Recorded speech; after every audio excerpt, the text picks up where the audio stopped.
এবারের মা সরস্বতী এখান থেকেই আমাদের বাড়ি এসেছিলেন। এবারের সরস্বতী পুজোটা আমার কাছে ছিল একটু অন্যরকম। এবারে নতুন বাড়িতে ঠাকুরমশাইকে ডেকে সুন্দর করে পুজোর আয়োজন করা হয়েছিল।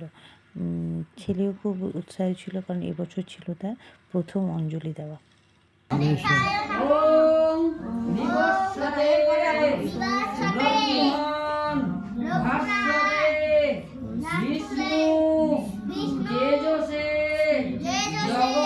অঞ্জলি, প্রসাদ সেবন সমস্ত কিছুর পরে রাত্রেবেলা ছিল বাচ্চাদের তুবড়ি জ্বালানো, রংবাতি জ্বালানো, ওই সমস্ত কাটিয়ে তারপরেই ছিল সন্ধ্যারতি।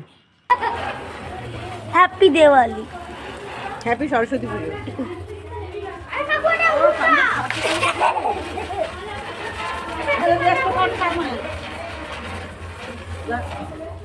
উল্টো দিকে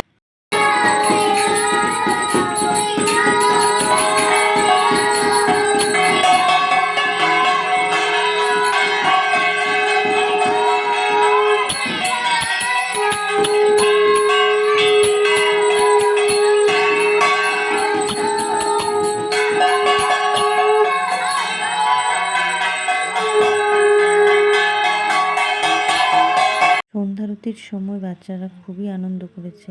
আমার কাছে ছোটদের আনন্দটা অনেকটা বেশি ম্যাটার করে, তাই আমার ছেলের ইচ্ছে পূরণ করার জন্য আজকে বাড়িতে এই পুজোর আয়োজন।